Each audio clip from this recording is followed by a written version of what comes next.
Praise the lord. అందరికీ మన ప్రభు క్రీస్తు నామములో వందనములు, శుభములు. మీ హృదయమును కలవరపడనీయుకుడి, దేవుని యందు విశ్వాసం ఉంచున్నారు, నా యందును విశ్వాసం ఉంచుడి అని చెప్పిన మన ప్రభు క్రీస్తు నామములో వందనములు. నేను వెళ్ళి మీకు స్థలం సిద్ధపరిచినట్ల నేనుండు స్థలంలో మీరును ఉండులాగున మరల వచ్చి నా యొద్ద ఉండుటకు మిమ్మల్ని తీసుకుని పోదును అని మన ప్రభు చెప్పారు. ప్రస్తుత కాలం మనం చూస్తే కాలం నెరిగి నిద్ర మేలుకొని వేళ ఏందని తెలుసుకుని అలా చేయడి. రాత్రి చాలా గడిచి పగలు సమీపంగా ఉన్నది కనుక మనం అంధకార క్రియను విసర్జించి తేజ సంబంధమైన యుద్ధోపకరణములను ధరించుకుందాము. ప్రియమైన బిడ్డలారా, ఈ విషయాలు మనం నేటి ప్రపంచంలో జరుగుతున్న పరిస్థితులు, పరిణామములు చూస్తున్నప్పుడు మిడిల్ ఈస్ట్ ఇక్కడ జరుగుతున్న విషయములు, సంఘము, అండర్ గ్రౌండ్ చర్చెస్ ఎదుర్కొంటున్న శ్రమలు, పరిస్థితులు, ఇవన్నీ చూస్తూ ఉంటే మనకు గుర్తు వస్తూ ఉన్నది ప్రభువైన యేసుక్రీస్తు మనలను కొనుక్కోవటానికి వస్తున్న సమయము చాలా చాలా సమీపమైన ఆయన ద్వారం దగ్గరనే ఉన్నాడు. ఇవి మనకు అర్థమవుతూ ఉన్నాయి. ప్రపంచవ్యాప్తంగా జరుగుతున్న మార్పులు, అందులో ప్రధానంగా ఆర్టిఫిషియల్ ఇంటెలిజెన్స్, AI. ఒకసారి మీరు దృష్టి సారించాలి. దేవుని బిడ్డలుగా మనం మన విశ్వాసము, రక్షణ, మారుమనసు, బాప్తిస్మం, ప్రభు బల ఆరాధన, ప్రార్థన జీవితం, ఆత్మలో, విశ్వాసంలో, వెలుగులో నడవటం, ఇవి మనకు తెలుసు. ఒకవేళ నీ కుటుంబంలో మరొకరికి రక్షణ లేకపోతే ఇప్పుడే వారితో మాట్లాడండి సీరియస్గా యేసుక్రీస్తు గురించి, రక్షణ గురించి. వాటితో పాటు మనమున్న కాలాన్ని మీరు కాలము నెరిగి నిద్ర మేలుకొని వేళ అయినదని తెలుసుకొని కాలము నెరిగి మన ప్రభుని యేసుక్రీస్తు కూడా ఆయన చెప్పిన మాట చూస్తే, ఈ కాలమును మీరు గుర్తింప ఎరుగరేలా. లోకసువార్త 12:56 నుంచి మనం చూస్తే ఈ కాలాన్ని మీరు ఎందుకు గుర్తింప ఎరుగరేలా, మీ అంతటి మీరే ఎందుకు తెలుసుకోవటం లేదు? గుర్తించండి. Recognise the times and seasons. Recognise చేయండి, గుర్తించండి ఈ కాలాన్ని అని చెప్తున్నాడు. అన్నీ మీరు తెలుసుకుంటున్నారు, వైఖరి, వర్షం వస్తుందని లేదని, ఈ సీజన్ టైం, మరైతే కాలాన్ని ఎందుకు గుర్తించడం లేదు? ఆర్టిఫిషియల్ ఇంటెలిజెన్స్ ఎందుకు మీ దృష్టికి నేను తీసుకొస్తున్నానంటే, ప్రభువైన యేసుక్రీస్తు రావడానికి ముందు ఆర్టిఫిషియల్ ఇంటెలిజెన్స్, ప్రతిమలు అంటే బొమ్మలు, బొమ్మలు మనుషులు కల్పించినవి, ప్రాణం పోసుకొని మనుషుల వలె మనలో జీవించే కాలము వస్తుంది ప్రభువైన యేసుక్రీస్తు సెకండ్ కమింగ్ ముందు, ఆయన రావడానికి ముందు, ర్యాప్చర్కు ముందు. అందుకోసం మీ దృష్టికి నేను తీసుకొస్తున్నాను. AI, artificial intelligence. నేడు ప్రపంచంలో మానవ జీవితంలో ఆర్టిఫిషియల్ ఇంటెలిజెన్స్, AI అంటే అర్థం ఏంటి? రోబోట్స్ మాత్రమే కాదు, ఇప్పుడు నేను మాట్లాడుతున్నటువంటి మొబైల్స్, మనం ఉపయోగిస్తున్న మొబైల్స్, ఇవన్నీ కూడా న్యూస్, ఇవన్నీ కూడా ఆర్టిఫిషియల్ ఇంటెలిజెన్స్ అంటే న్యాచురల్ కానిది. పోలాండ్ దేశంలో ఒక రోబోని తయారు చేశారు. బైపెడల్, 2 కాళ్ళ మీద నడుస్తుంది. ఎలాగా? ఏదో ఒక మెషిన్ నడిచినట్లు కాదు, జస్ట్ లైక్ నీవు నాలాగానే, ఒక హ్యూమన్ బీయింగ్ లాగానే. ప్రోటోక్లోన్ అని పేరు పెట్టారు. మస్కులోస్కెలిటల్ ఆండ్రాయిడ్ దాని పేరు. పోలాండ్లో అమెరికన్ సైంటిస్టులు, వాళ్ళు కలిపి యూరోప్లో. అది ఎలా ఉంది? The protoclone is a faceless. దానికి ముఖము మనలాగా ఉండదు, కానీ అనటామికల్లీ యాక్యురేట్. లోపల మనకు ఉండాల్సినటువంటి అవయవములు అన్నీ దానికి ఉన్నాయి. Synthetic human with over 200 degrees of freedom. Synthetic అంటే న్యాచురల్ హ్యూమన్ కాదు, కానీ సింథటిక్, రసాయనాలతో కృత్రిమంగా తయారైనటువంటి మానవుడు. అండ్ ఆల్సో ఓవర్ 1000 మయోఫైబర్స్, 1000 ఫైబర్స్ కలిగి పోగులు, అండ్ 500 సెన్సార్స్. వీటితో తయారు చేయబడినటువంటి, ఇప్పుడు మీరు చూస్తున్నారు నా వెనుక, ప్రోటోక్లోన్ సరిగ్గా మనిషిలే కదులుతూ ఉన్నాడు కదా. ఇది దేనికి గుర్తు? ఇది ప్రభువైన యేసుక్రీస్తు రాకడికి ముందు ప్రభుత్వం ఏర్పడుతుంది. అందులో ఇదంతా కూడా మనం ప్రకటన 13 అధ్యాయంలో చూస్తాం. ఫాల్స్ ప్రాఫెట్ దానికి ప్రాణం కూడా ఇస్తాడు. ఇప్పటికే అది ప్రాణం ఉన్నట్టుగా ఉంది కదా. ఇది మనం చూస్తూ ఉన్నప్పుడు దేవుని బిడ్డలారా, సంగమా, మేల్కొనండి, మీ విడుదల సమీపిస్తుందని తెలుసుకోండి. రెండవది, ఇజ్రాయెల్ హమాస్ మధ్య కాల్పుల విరమణ ఒప్పందం జరిగింది, సీజ్ ఫైర్, కానీ ఉల్లంఘన కూడా జరగబోతూ ఉంది. హమాస్ వాళ్ళు రిలీజ్ చేయాల్సినటువంటి బందీల్లో హాస్టేజెస్ ఇజ్రాయెల్కి సంబంధించినటువంటి ఒక తల్లి, 2 చిన్న బిడ్డలు. షిరి బీబాస్ అనే ఆమె, ఇప్పుడు ఫోటో చూస్తున్నారు మీరు, వాళ్ళ పిల్లలను వాళ్ళు చంపివేసి మృతదేహాలను పంపించారు ఇజ్రాయెల్. అయితే తల్లి దేహము అది ఆమెది కాదు, మరొక స్త్రీ దేహం పంపించారని ఇజ్రాయెల్ వాళ్ళు చెప్తున్నారు. ఇది ఇజ్రాయెల్ గవర్నమెంట్ అంగీకరించడం లేదు. మీరు చంపివేసి మీరు పంపించారు. అయితే హమాస్ ఏం చెప్తుంది, ఇజ్రాయెల్ మీరు మా మీద స్ట్రైక్ చేసినప్పుడు మిసైల్స్ తోటి వాళ్ళు చనిపోయారని. కాల్పుల విరమణ ఉల్లంఘనగా ఒప్పందం ముందుకెళ్ళడానికి లేదు. ఇజ్రాయెల్ ప్రధాని వెస్ట్ బ్యాంక్లో ఉన్నటువంటి పాలస్తీనులను, గాజాను మరొకసారి యుద్ధానికి ముందుకు వెళ్ళడానికి అడుగులు పడతావా? వీటితోటి ఆలోచించాలి.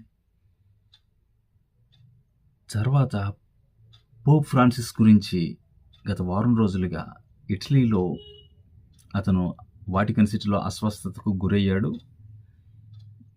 గెమేజీ అనే ఇటలీ హాస్పిటల్, పెద్ద హాస్పిటల్లో అతన్ని ఉంచారు.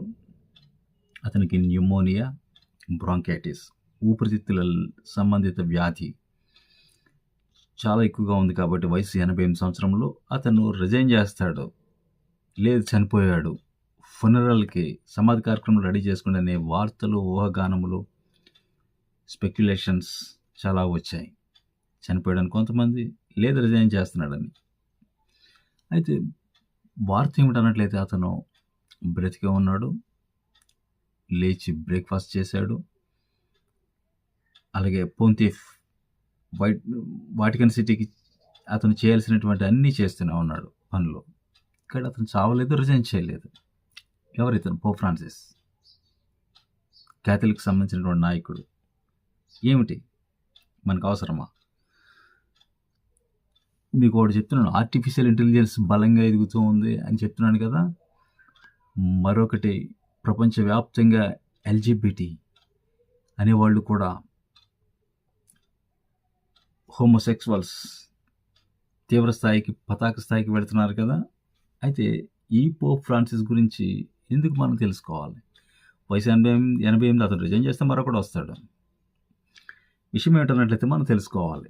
ప్రకటన గ్రంథం 13 అధ్యాయంలో మనం చూస్తున్నప్పుడు 11 నుంచి, భూమిలో నుంచి ఒక క్రూర మృగం వస్తూ ఉంది. భూమిలో నుంచి, మట్టిలో నుంచి. మొదటి క్రూర మృగం సముద్రంలో నుంచి, ఇక్కడ భూమిలో నుంచి. అది వచ్చినప్పుడు అది ఎలా ఉంది? గొర్రెపిల్ల వంటి 2 కొమ్ములు ఉన్నది. అంటే అది గొర్రెపిల్ల కాదు, కొమ్ములు. గొర్రెపిల్ల కొమ్ములు ఉంటావా? అది స్మూత్గా 2 బడ్స్ చిన్నవి ఉన్నట్టు ఉంటాయి, కానీ నిజానికి కొమ్ములు కాదు. అంటే కొమ్ము, హార్న్, పవర్ అండ్ స్ట్రెంగ్త్. ఇది గొర్రెపిల్ల వలె, అంటే పొట్టేలు కొమ్ములుగా బాగా ఎదిగి బయట కనిపిస్తున్నవి కాదంటే, ఈ ఈ అబద్ధ ప్రవక్త చూడడానికి యేసుక్రీస్తు, గొర్రెపిల్ల అంటే ప్రభువైన యేసుక్రీస్తు 7 కొమ్ములు అలా ఉంటాడు, కానీ అతనికి పవర్ ఉంది, పొటెన్షియల్, ఎనర్జీ. ప్రపంచవ్యాప్తంగా అతనికి అందరూ విధేయత చూపెడతారు, గౌరవిస్తారు అనేది మాత్రమే అని చూపెడుతుంది. అది మాత్రం కాకుండా అది డిసెప్టివ్. పైకి కనిపించని కొమ్ములు, చూడడానికి గొర్రెపిల్ల కొమ్ములు వలె ఉంది, పైకి కనిపించదు. అప్పుడు గేదెలు, ఆవు, ఎద్దులు ఉన్నాయి కదా, అలా లేదు. కానీ కొమ్ములు అలా లేవు, కానీ దీనికి పవర్ ఉంది, బయటికి కనపడేది కాదు. చూడండి, ఇదే పోప్ ఫ్రాన్సిస్ ఏ కంట్రీకి వెళ్ళినా ప్రపంచ దేశంలో అందరూ కూడా అతన్ని రెడ్ కార్పెట్ మీద ఆహ్వానిస్తారు. అతను నాయకుడు, లీడర్ కాదు, ప్రెసిడెంట్ కాదు, ప్రైమ్ మినిస్టర్ కాదు, కానీ అతనికి పవర్ అండ్ స్ట్రెంగ్త్, అథారిటీ ఉంది. సరే, ఇప్పుడైతే ఏమిటి? పోప్ ఫ్రాన్సిస్ ఈ అబద్ధ ప్రవక్తకు మాట్లాడుతున్నప్పుడు ఎందుకు వచ్చింది ప్రస్తావన? ఇక్కడ చూడండి, గొర్రెపిల్ల అంటే 2 కొమ్ములు ఉన్నవి అయితే అది ఘట సర్పం వలె మాట్లాడుచుండెను. ఘట సర్పం అనగా ఎవరు? డ్రాగన్, అపవాది సాతాను. ఘట సర్పం ఎలా మాట్లాడతాడు? ఘట సర్పం హిందువులను ఎక్కడ విమర్శించాడా? ఇస్లాంని విమర్శించాడా? లేదే. ఘట సర్పం ఎలా మాట్లాడతాడు? క్రైస్తవ్యం గురించి, ప్రభువైన యేసుక్రీస్తు గురించి పోప్ ఫ్రాన్సిస్ ఏం మాట్లాడాడో ప్రభువైన యేసుక్రీస్తు గురించి మీకు చెప్తాను చూడండి. అతను చెప్పింది నా వెనక మీరు చూస్తూ ఉన్నారు. అతను ఆఫ్రికాకి వెళ్ళినప్పుడు అయితే చెప్పాడు, ¿Qué es to the esto? Cross, సిలువ యొద్దకు Y esto వెళ్ళటము es ప్రభువైన యేసుక్రీస్తు God's la failure. historia del అదంతా కూడా fracaso దేవుడు de విఫలమయ్యాడు, Dios. This ఫెయిల్ అయిపోయాడు దేవుడు అని here చెప్పాడు. in this item is the history సిలువ of ఎంతకు మరి God's దేని యందు నచ్చించిన failure. అపోస్తలులు మనం Es un మాట్లాడుతున్నాం. via crucis. సిలువే దేవుని It's the Shakti, way of the cross. అందులోనే మనకి రక్షణ. Pequeño పునరుత్థానము, సిలువ రక్తము, దేవుని కుమారుడు కార్చింది మనకి. అది మనకు రుణముగాను విరోధంగా ఉన్న ధర్మశాస్త్రం తుడిచేశాడు. అధికారులు ఉన్న సాతాను వాడి సంబంధం వాటిని నిరాయుధులుగా చేసి సిలువతోటి వారిని విజయోత్సవంతో బయటికి వాళ్ళని వేడుగ్గా కనపరిచాడు. స్పెక్టాక్యులర్ బయటకు చూపించాడు. ఇది దేవుని విజయం. సిలువ విజయమందు మనం మృంగివేశాడు. ఇది మనం నమ్ముతున్నాము, బైబిల్ చెప్తూ ఉంది. అది గాడ్స్ ఫెయిల్యూర్ అంటే అది ఎవరి వ్యక్తిలా మాట్లాడుతున్నాడు? ఈ పోప్ ఫ్రాన్సిస్ డ్రాగనే కదా అలా చెప్తుంది. సిలువలో క్రీస్తు బలహీనుడు, ఆయన ఏమీ బొరగలేదు, ఏమీ చేయలేదు, గాడ్స్ ఫెయిల్యూర్ అని చెప్పేది ఎవడు? డ్రాగన్. రెండవది అతను ఏం చెప్పాడు తెలుసా మీకు? అతను ఇండోనేషియా వెళ్ళినప్పుడు ముస్లిం పెద్దలతో కలిసి కూర్చుని మాట చెప్పాడు, there are many roads to God. దేవుని యొద్దకు చేరడానికి చాలా మార్గాలు, దారులు ఉన్నవి, different paths. Every religion is a language. ప్రతి మతము అదొక కళాత్మకమైన భాష టు అరైవ్ ఎట్ గాడ్, దేవుని యొద్దకు తీసుకుని రావడానికి. మనందరము గాడ్స్ చిల్డ్రన్ అని చెప్పాడు. ప్రతి మతము రోడ్ టు గాడ్ అని చెప్తే దేవుని వద్దకు వెళుతుంది. అంటే ఏ మతము విశ్వాసాన్ని మార్చుకోవాల్సిన లేదు. అంటే బౌద్ధులు బౌద్ధ మతంలోనే, సిక్కులు సిక్కు మతంలోనే, హిందువులని, ఇస్లాంగానే ఉండిపోండి, ఎవరు ఏం మార్చుకోవాల్సిన లేదు, మనందరికీ దేవుడు ఒక్కడే అని చెప్తే బైబిల్ అపోస్తలులు ఏం చెప్తున్నారు? యోహాను సువార్త 14 ప్రభు ఏం చెప్పాడు? నేనే మార్గం, సత్యం, జీవము, నా ద్వారా తప్ప ఎవడును తండ్రి వద్దకు చేరాడు. ప్రభు ఎందుకు చెప్పాడు అలాగా? మరి అన్ని మతాలకి చేరడానికి అదే దేవుడు అయితే సిలువలో ఎందుకైనా మరణించటం? పేతురు మొదటి ప్రసంగం అపోస్తలుల గారు 4:12 ఆకాశం క్రింద భూమి మీద నరుల నామములో మరి ఎవరి వలనను మనుషులకి ఇవ్వబడిన ఏ నామం వలన రక్షణ లేదు, నజరేయుడు క్రీస్తు నామములోనే రక్షణ అని ఎందుకు బోధించారు? మనం ఎందుకు ఎలా రక్షించబడ్డాం? దేని బిడ్డలారా, ఇంకా చూస్తే అతను సేమ్ సెక్స్ మ్యారేజ్ కపుల్స్ వాళ్ళని ఆశీర్వదించాడు, ఎల్జిబిటిని ప్రోత్సహించాడు, వాళ్ళని ఆహ్వానించండి అని చెప్పాడు చర్చెస్లోనికి. తర్వాత ఇంకా అతను మాట్లాడుతూ ఉన్నది climate change is a road to death.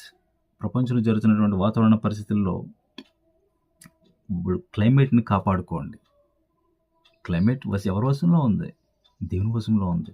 ఇప్పుడు జరుగుతున్నటువంటి భూకంపాలు కానీ, ఈ అడవులు అగ్ని చేత తగలబడటం కానీ, ఇవన్నీ చూస్తుంటే అగ్నిపర్వతాలు పేలటం కానీ, సునామీలు కానీ, ఇవన్నీ కూడా దేవుని రాకడకు సూచనలు. ఇవి వీటిని మనం అరికట్టాలని చెప్పటం ఏంటి? ఇదేమిటి? క్లైమేట్ చేంజ్ని కాసుకోవాలా? విశ్వాసాన్ని కాపాడుకోవాలా? రక్షణలోనికి రావాలా? ఏది? ఇతను క్రైస్తవ మత పెద్దగా ఉండి బోధిస్తున్న ఈ విధంగా కనపడుతూ ఉన్నాయి. ఇవి మనం వింటూ ఉన్నప్పుడు మీ దృష్టికి నేను తీసుకుని వచ్చేది, పోప్ ఫ్రాన్సిస్ రిజైన్ చేయడు, పోప్ ఫ్రాన్సిస్ చనిపోడు. నాకున్న సమాచారము, విశ్వాసము, స్టడీని బట్టి, నేను విన్న విషయాలను బట్టి అతనే ద ఫాల్స్ ప్రాఫెట్, అబద్ధ ప్రవక్త. ప్రకటన గ్రంథం 13 అధ్యాయంలో ఉన్నది. వయసు 88. అంటే అతనే ప్రభువైన యేసుక్రీస్తుకు ముందు బాప్తిస్మిచ్చి యోహాను ఎలా ఉన్నాడో, ద యాంటీ క్రైస్ట్, క్రీస్తు విరోధి, ధర్మ విరోధి, పాపురుషుడు రావడానికి ఇతను అలా పనిచేస్తాడు. అతనికి ఇవ్వబడిన అధికారం ఏమిటి? ఆ వ్యక్తి ఎలా పనిచేస్తాడు? మోట క్రూర మృగమునుకున్న అధికారపు చేష్టలన్నీ చేస్తాడు. క్రూర మృగానికి నమస్కారం చేయాలని చెప్తాడు. భూనివాసులను బలవంతం చేస్తాడు. ప్రతిమ ఒకటి తయారు చేయించి, ఎందుకు యాంటిక్రైస్ట్‌కి తల మీద ఒక చావు దెబ్బ తగులుద్ది. కాబట్టి ఒక ప్రతిమను తయారు చేస్తాడు. ఆ ప్రతిమకి ప్రాణమిచ్చే అధికారం ఉంటుంది ఈ అబద్ధ ప్రవక్తకి. తనకి ఇవ్వబడిన సూచనలున్నాయి. ఆ ప్రతిమకు ప్రాణం ఇస్తాడు. నమస్కారం చేయని వారిని హతం చేస్తాడు. అలాగే ఒక నంబరింగ్ రాబోతూ ఉంది. అంటే ప్రపంచానికి వరల్డ్ లీడర్‌ని తీసుకొస్తారు. ఇతను పరిచయం చేస్తాడు ఈ అబద్ధ ప్రవక్త. తర్వాత అతని పేరు మీద వచ్చిన నంబరింగ్, ఇప్పుడు మనం ఉపయోగిస్తున్నటువంటి లావాదేవీల ఆర్థిక పరిస్థితులు, ఎకానమీ, బ్యాంక్ సిస్టమ్ మొత్తం అంతా కూడా ఒక నంబర్ ద్వారా జరగబోతూ ఉంది. ప్రియమైన దేవుని బిడ్డలారా, సంఘమా, ఇది మనం వింటూ ఉన్నప్పుడు మనం తెలుసుకోవాల్సింది ఏమిటి? చర్చ్ శ్రమలు గుండా వెళుతుందా? యూదులకే కదా, యాకోబు శ్రమ కదా. అయితే చూడండి, మత్తయి సువార్త 24 అధ్యాయంలో 15 వచనంలో, ప్రవక్త అయిన దాని ద్వారా చెప్పబడిన నాశనకరమైన ఏ వస్తువు పరిశుద్ధ స్థలం మీద నిలిచాడు. పరిశుద్ధ స్థలం అనగా హోలీ ప్లేస్, చర్చ్ కాదు, ఇక్కడ టెంపుల్, పరిశుద్ధ స్థలము. యెరూషలేములో మందిరం కట్టబడాలి. సొలొమోను దేవాలయం లేదు, జెరుబ్బాబెలు దేవాలయం లేదు. అంటే యూదుల్ని మనకు కనపడుతూ ఉంది. వాళ్ళకి శ్రమ కలుగుతుంది. యూదేలు ఉండేవారు కొండలకు పారిపోవాలి. ఆ సమయంలో ఆ టెంపుల్ ఉన్న టైంలో మిద్ది మీద ఉండేవాడు కింద కూడా రాకూడదు. ఇంట్లో ఏదైనా వస్తువుని తీసుకెళ్ళడానికి పొలంలో ఉండేవాడు బట్టల కోసం కూడా ఇంటికి రాకూడదు. ఆ దినముల్లో ఎలాంటి శ్రమ ఉంటుంది? గర్భిణులకు పాలిచ్చే వారికి మహాశ్రమ అని చెప్తున్నాడు. లోకారంభం నుండి ఇప్పటివరకు అంటే శ్రమ కలగలేదు. రైట్, యూదులు ఉంటారని అర్థమైపోయింది. 22 వచనం చూడండి, మత్తయి 24 నుంచి నేను చెప్తున్నాను. ప్రభు చెప్పిన మాటలు, ఆ దినములు తక్కువ చేయబడకపోయినా ఏ సర్వీస్ తప్పించుకోండి, ఏర్పరచబడిన వారి నిమిత్తం, elected people, chosen people, elected, ఏర్పరచబడిన వారి కోసం. అంటే యూదుల గురించి చెప్పాడు. మళ్ళీ ఏర్పరచబడిన వారు ఎవరు? వారు ఉంటారంట. తర్వాత అబద్ధ ప్రవక్తలు, ఫాల్స్ క్రైస్ట్, వీళ్ళు వస్తారు. వీళ్ళు వచ్చి ఏం చెప్తారు? 24 వచనం, ఏర్పరచబడిన వారిని సైతం మోసపురుచుడి గొప్ప సూచక్రియలు మహత్కార్యములు. కాబట్టి అబద్ధ ప్రవక్త సూచక్రియలు అద్భుతాలు చేస్తాడు. అతను చేతులు చాపి పైకి ప్రార్థించినప్పుడు అగ్ని కురుస్తుంది. ప్రపంచమంతా వీటి నుంచి వస్తుంది. అది ఒకటి చాలు. ప్రపంచము డెల్యూషన్, అబద్ధంలోనికి, మోసంలోనికి పడిపోవటానికి. ఇది చూస్తూ ఉన్నప్పుడు పోప్ ఫ్రాన్సిస్ డ్రాగన్ లాగా అతను మాట్లాడేశాడు. నిజం అది. పరిశుధాత్మక అతను పేరు పెట్టినండి స్పిరిట్ ఆఫ్ బాబెల్ అని. తారుమారు చేసి ఆత్మని పేరు పెట్టాడు పరిశుధాత్మక అతను. అది క్లిప్పింగ్స్ చూస్తే ఇలా ఉన్నాయి. ఇవి మనం చూస్తున్నప్పుడు, ఇవి నేను మాట్లాడుతూ ఉన్నది పోప్ రిజైన్ చేస్తే, పోప్ చనిపోతే, మరొక వ్యక్తి వస్తే పాస్టర్ తప్పు చెప్పేశాడని తెలుసుకోండి. ఒకవేళ అతనే నిలబడితే అద్భుతంగా చూడండి, అతను ఆరోగ్యంతో కోలుకుంటాడు, తిరిగి వస్తాడు, తన పనులన్నీ చేస్తాడు, ప్రయాణాలు చేస్తాడు, ప్రపంచాన్ని వన్ వరల్డ్ రిలీజియన్ క్రిందకి తీసుకుని వస్తాడు. అప్పుడు మీకు అర్థమవుద్ది, ఓ, ఇతను దేవుడు ఇచ్చిన ప్రవచనాన్ని, మాటలను తెలుసుకుని చెప్పాడు మాతోటని. దేని బిడ్డలారా, నేను మీకు అందరికీ హెచ్చరిక చేస్తూ ఉన్నాను. సమయము చెప్తున్నాడు కదా, రాత్రి చాలా గడిచి పగలు సమీపం ఉంది. ఏ పగలది? డాన్ అనగా పగలది ఏది? ప్రభువు యేసుక్రీస్తు రాకడ, ప్రభు మనల్ని కలుసుకోవడానికి. ఈ సమీపిస్తున్నటువంటి సమయంలో నీ బిడ్డలను నిన్ను రక్షణలోనికి తీసుకొచ్చావా? నిజమైన మారు మనసు రక్షణలోనికి. నీ విశ్వాసాన్ని కాపాడుకుంటున్నావు, నీ కుటుంబంలో, నీ బిడ్డలు, నీ ఉంటున్న చర్చలో. ఒకవేళ ఇవన్నీ నువ్వు బండ మీద కట్టుకుంటూ ఉన్నట్లయితే నువ్వు ప్రిపేర్ అవుతున్నావు అని అర్థం. ప్రిపేర్ కాకపోతే చుట్టలిపోతావు, పడిపోతావు. లోకం మందంతటి మీదకి శ్రమ రాబోతూ ఉన్నది. చర్చ్ ఖచ్చితంగా శ్రమలు గుండా వెళ్తుంది. After mark of the beast, తర్వాత ర్యాప్చర్, ఇవి జరుగుతాయి. అయితే మీకు సూచన ఏమిటి? పోపును మరలా చూడండి. పోప్ ఫ్రాన్సిస్ అతను చనిపోడు, ఇప్పట్లో చనిపోడు, రిజైన్ చేయడు. అతను ఉంటాడు హార్మెగిద్దోన్ వరకు. ఎందుకంటే డ్రాగన్లా మాట్లాడిన అంతకుముందు ఏ పోపులు ఇలా మాట్లాడలేదు. సిలువ మార్గము గాడ్స్ ఫెయిల్యూర్ అని చెప్పినాడు ఇతను ఒక్కడే. ఎందుకు ఇతనని అంటున్నాను? గొర్రె పిల్లను పోలిన కొమ్ములు ఉన్నవి. అందుకని ఇస్లాం అని అంటలేదు, నేను మరొకటి అంటలేదు. ఇతను యాంటిక్రైస్ట్ కాదు. యాంటిక్రైస్ట్ని పరిచయం చేసే ఫాల్స్ ప్రాఫెట్.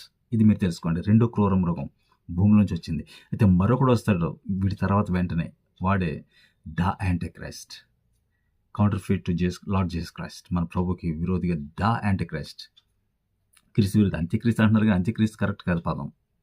క్రీస్తు విరోధి, ధర్మ విరోధి, పాప పురుషుడు, అబద్ధ మెస్సియా. ఈ వింటూ ఉన్నప్పుడు నీవు రక్షింపబడి విశ్వాసం, రక్షణ కాపాడుకోండి. పగలు సమీపిస్తూ ఉన్నది. దేవుడు మనకు పురములు సిద్ధపరచడానికి ఆయన వెళ్ళాడు, తిరిగి రాబోతూ ఉన్నాడు. ఈ కాలాన్ని సమయాన్ని మీరు గుర్తించండి. ప్రభు మనతో రాబోతున్నాడు. చూడండి, చూజ్ అండ్ ఎలెక్ట్. శ్రమల కాలంలో ఒకటి యూదులు మందిరం గురించి మాట్లాడింది, రెండవది ఏర్పరచబడిన వారు.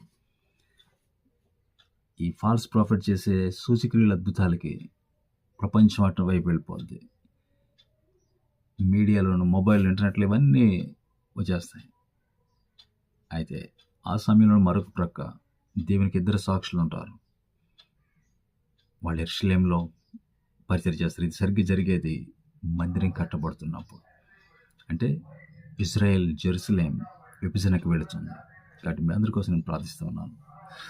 కనికరం గల దేవ, పరలోకపు తండ్రి, జీవం గల దేవ, నీ బిడ్డలతో కొన్ని విషయాలు నేను పంచుకోవడానికి మీరు నాకు సహాయం చేశారు.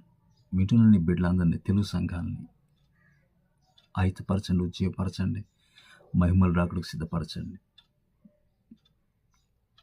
ప్రపంచవ్యాప్తంగా జరుగుతున్న పరిణామాలు, యూరప్, మిడిల్ ఈస్ట్లో జరుగుతున్నవి మాకు అర్థమవుతుంది. రాత్రి చాలా గడిచిపోయిందని.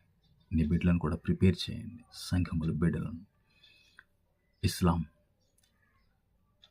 ఉత్తర కొరియా, ఉత్తర ఆఫ్రికా, ఉత్తర భారత్, అండర్ గ్రౌండ్లో ఉన్నటువంటి చర్చెస్ని జ్ఞాపం చేసుకోండి. సేవకుల సంఘాలు, ఒకసారి కూడా స్వార్థ వినని వాళ్ళని జ్ఞాపం చేసుకోండి. వారందరితోనూ నీ సిలువ దర్శనము, నీ వాక్యమును స్వప్నముల ద్వారా, దర్శనం ద్వారా మాట్లాడండి. మిడిల్ ఈస్ట్లో ఆత్మ కుమ్మరించి దేవ, ఉద్యమం రప్పించండి ప్రపంచవ్యాప్తంగా. అందులో మేము భాగస్తులుగా చేయమని వింటున్న నీ బిడ్డలందరినీ విశ్వాసము, భక్తిలో స్థిరపరిచి వారి ప్రతి అవసరము తీర్చి కాలమును గుర్తెరిగి నీ కొరకు వాళ్ళు దీపస్తంభాల వల్లే ప్రకాశించడానికి కృప దయచేయమని యేసుక్రీస్తు ప్రశస్త పరిశుద్ధ పునరుద్ధరణ నామములో ప్రార్థించాలని వేడుకొంచున్నాం తండ్రి. ఆమేన్.